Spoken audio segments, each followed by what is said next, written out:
እስራኤላውያን በግብጽ ባርነት በተገዙበት ዘመን ፈርዖን እስራኤላውያን ወንድ ልጅ ሲወልዱ እንዲገደል በአዋጅ አስነገረ።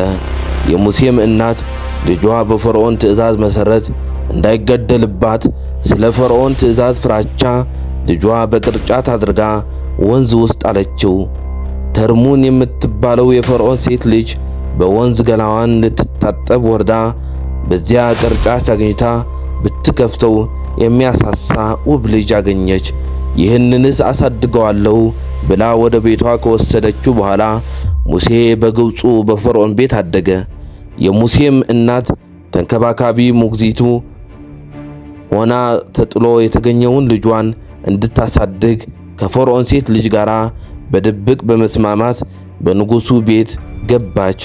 እናቱም ልጇን ሙሴ የፈርዖን ልጅ እንዳይባል ሃይማኖቱን፣ ማንነቱን፣ ታሪኩን፣ ባህሉን ጠንቅቃ እያስተማረች አሳደገችው።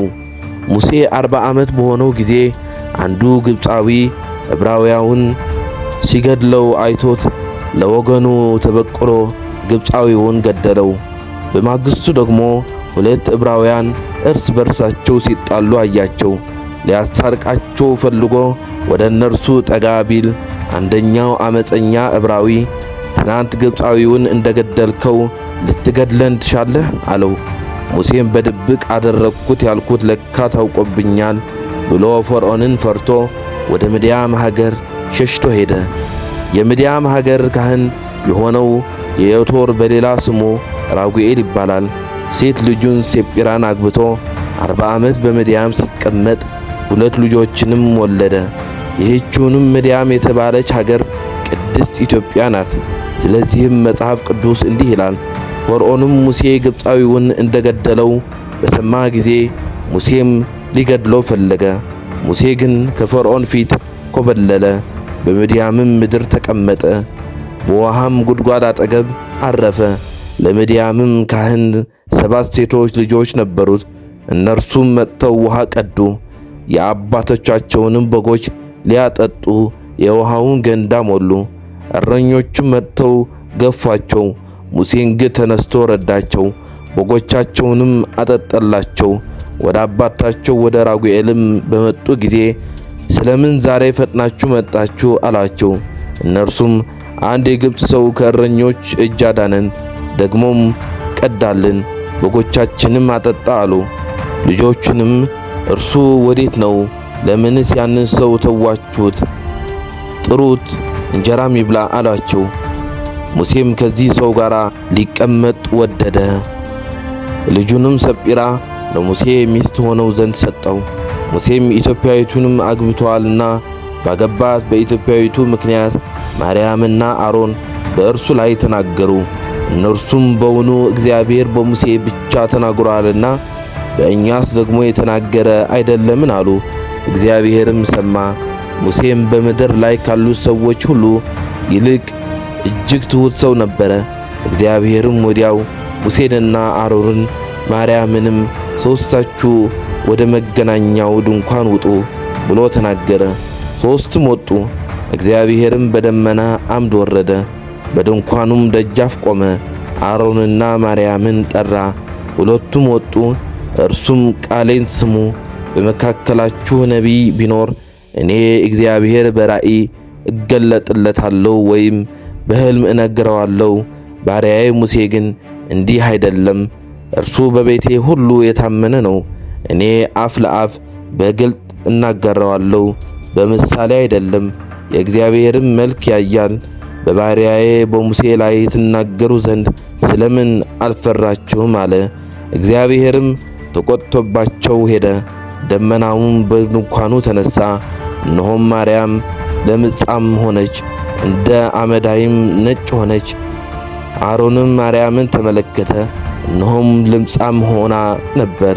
አሮንም ሙሴን ጌታዬ ሆይ ስንፍና አድርገናልና በድለናልና እባክህ ኃጢአት አታድርግብን አለው።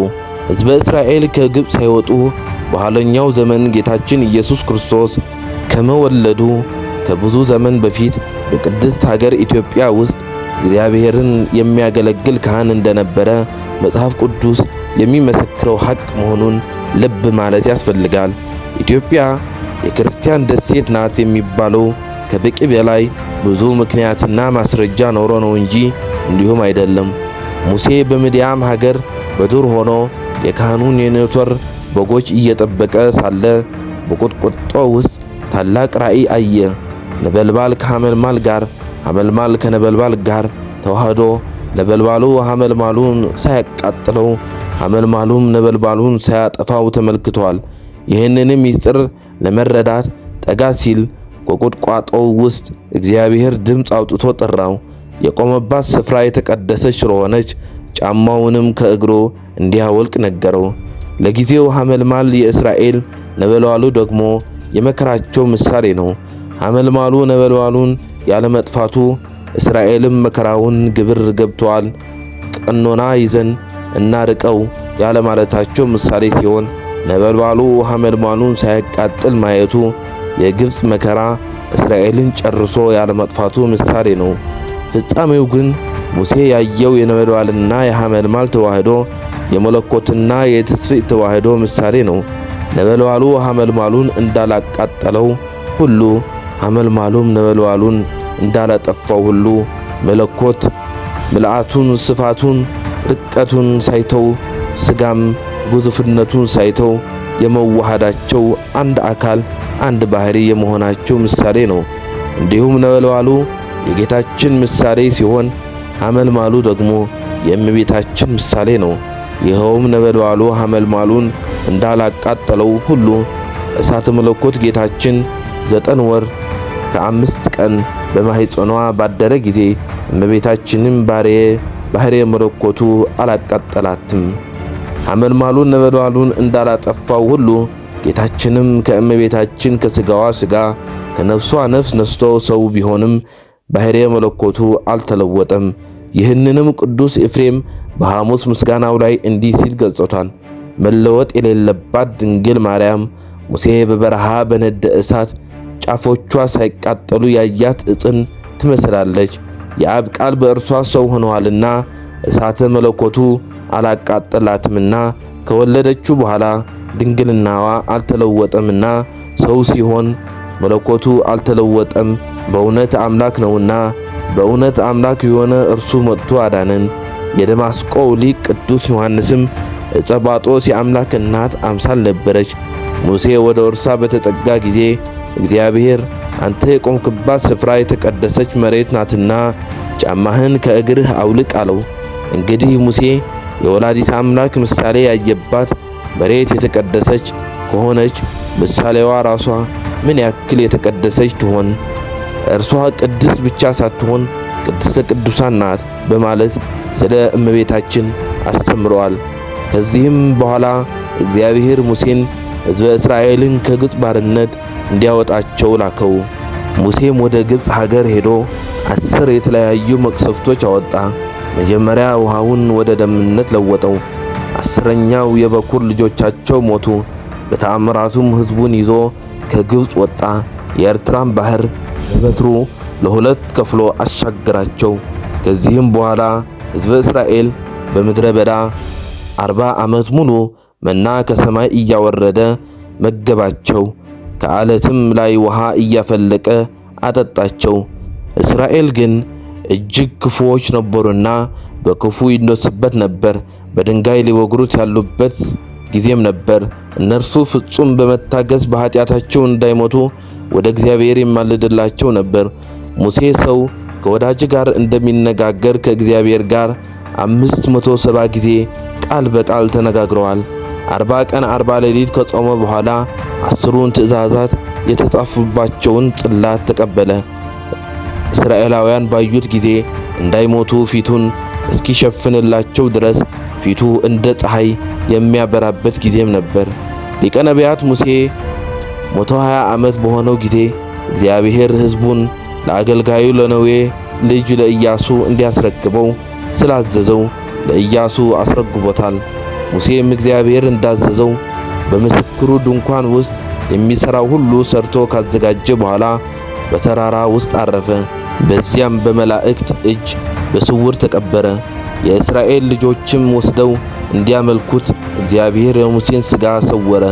ሰይጣንም የሙሴን ሥጋ ለእስራኤል ሊገልጥላቸው በወደደ ጊዜ ሐዋርያው ይሁዳ በጻፈው መጽሐፉ ላይ እንደመሰከረ የመላእክት አለቃ ቅዱስ ሚካኤል ገሰጸው፣ ከዚህም ሥራ ከለከለው። የእስራኤልም ልጆች ለሙሴ 40 ቀን አልቅሰውለታል። ጌታችን ስለ ሙሴ ሲናገር ከእስራኤል ልጆች ውስጥ እንደ ሙሴ ያለ ደግ፣ የዋህ፣ ቅን ነቢይ እንደማይነሳ መስክሮለታል። ዕረፍቱም መስከረም 9 ነው። ሊቀ ነቢያት ሙሴ። ሙሴ በብሉይ ኪዳን ከሚጠቀሱ ታላላቅ ነቢያት አንዱ ነው። ሙሴ በተወለደ ዘመን የእስራኤል ልጆች በግብፅ ባርነት ውስጥ ተገዝተው የነበረበት፣ ሆኖም ግን ቁጥራቸው እየበዛና እየተጠናከሩ የነበረበት ጊዜ ነበር። በዚህ ዘመን ግብፅን ያስተዳድር የነበረ ስሙ በብሉይ ኪዳን ያልተጠቀሰው የግብፅ ፈርዖን የእስራኤል ልጆች ከውጭ የግብፅ ጠላቶች አግዘው ሊወጉኑን ይችላሉ ይሆናል በሚል ፍራቻ ማናቸው የእስራኤል ወገን የሆኑ ወንድ ልጆች በተወለዱ ጊዜ እንዲገደሉ አዘዘ። ሆኖም የሙሴ እናት ዮካብድ ልጇን ደብቃ ታኖር ነበር። ከ3 ወር ጥበቃ በኋላ ልጁን በደንገል ሳጥን አድርጋ በአባይ ናይል ወንዝ አጠገብ አስቀመጠችው። ሳጥኑ በመንሳፈፍ የፈርዖን ልጅ የምትጣጠብበት ስፍራ ደረሰ። የፈርዖን ልጅ ለሕፃኑ ስላዘነች በፈርዖን ቤት አደገ። ካደገ በኋላ አንድ የግብፅ ባሪያ አሳዳሪ እስራኤላዊ አሽከሩን ሲደባደብ አይቶ ሙሴ ግብፃዊውን ገደለው። ሆኖም ይህ ጉዳይ በግብፅ ባለሥልጣኖች ዘንድ እየተሰማ ስለሄደ ሙሴ ወደ ምድያም አገር ተሰደደ። በዚያ ለ40 ዓመት ያክል ሲቀመጥ የካህኑን ዮቶርን በጎች ይጠብቅ ነበር። በዚህ ጊዜ የድሮው ፈርዖን ሞቶ አዲስ ፈርዖን በግብፅ ነግሶ ነበር። በአዲሱ ፈርዖን ዘመን የእስራኤላውያኑ ጭቆና ባሰ እንጂ አልቀነሰም።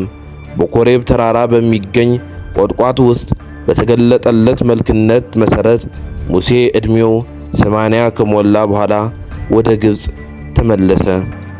የመመለሱም ዋና ዓላማ እስራኤላውያኑ ግብፅን ለቀው እንዲወጡ አዲሱን ፈርዖን ለማስፈቀድ ነበር። አዲሱ ፈርዖን እምቢ ስላለ ሙሴ 10 መቅሰፍቶችን በግብፅ ላይ ከፈጸመ በኋላ ንጉሡ ስለተስማማ እስራኤላውያን እየመራ ቀይ ባህርን በእግዚአብሔር ኃይል ከፍሎ በደረቅ ምድር ላይ አሳልፏቸው ከተገዙበት ግብፅ አውጥቶ በሲና በረሃ ብዙ ተአምራትን እያደረገ ውሃ ከድንጋይ እያፈለቀ ከፀሐይ በደመና እየጋረደ በሌሊት ብርሃን እያደረገ መና ከሰማይ እያወረደ ሌላም ብዙ ተአምር እየሰራ መርቷቸዋል። በዚህ ወቅት እስራኤላውያኑ በኮሬብ ተራራ ተመስርተው የኤዶምን ደንበሮች ያስሱ ነበር። 10ቱ ትእዛዛትን ሙሴ የተቀበለበት በዚህ ወቅት ነበር። በእንደዚህ አይነት ሁኔታ ሙሴና ሕዝቡ ለ40 ዓመት በበረሃው ውስጥ ከዋተቱ በኋላ ሙሴም ወደ ተስፋይቱ ምድር ወደ ከነዓን ሳይገባ እሱን እንዲተካው ኢያሱን መርጦ በዚሁ በስደት ወራት ዕድሜው በሞተ 20 ሲሆን አልፈዋል። በታሪክ አጥኚዎች ዘንድ ሙሴ መቼ እንደኖረ በእርግጥ አይታወቅም። አንዳንድ ተመራማሪዎች የኖረበት ዘመን ከክርስቶስ ልደት በፊት በ13ኛው ክፍለ ዘመን ሲያደርጉ፣ ሌሎች ከዛ በፊት ነው ይላሉ። ይህ ግምት በዚያው ክፍለ ዘመን መጨረሻ የገዛው ፈርዖን መርነጵታ በጽላቱ የእስራኤል ስም መጀመሪያ ስለጠቀሰ ነው። እንዲሁም የአባቱ ስም ራሙሴ በኦሪት ዘጸአት 1:11 ከከተማ ስም ሆኖ ስለታየ ነው። በመጽሐፈ ኩፋሌ ዘንድ የእግዚአብሔር መላእክት ለሙሴ በደብረ ሲና ላይ ያቀረቡት ቃል ነው። ይህ የሆነበት ዓመተ ዓለም አዳምና ሔዋን ከኤዶም ገነት ከወጡ 2410 ዓመታት በኋላ እንደነበር በኢዮቤልዩና በሱባኤ አቆጣጠር ያመለክታል።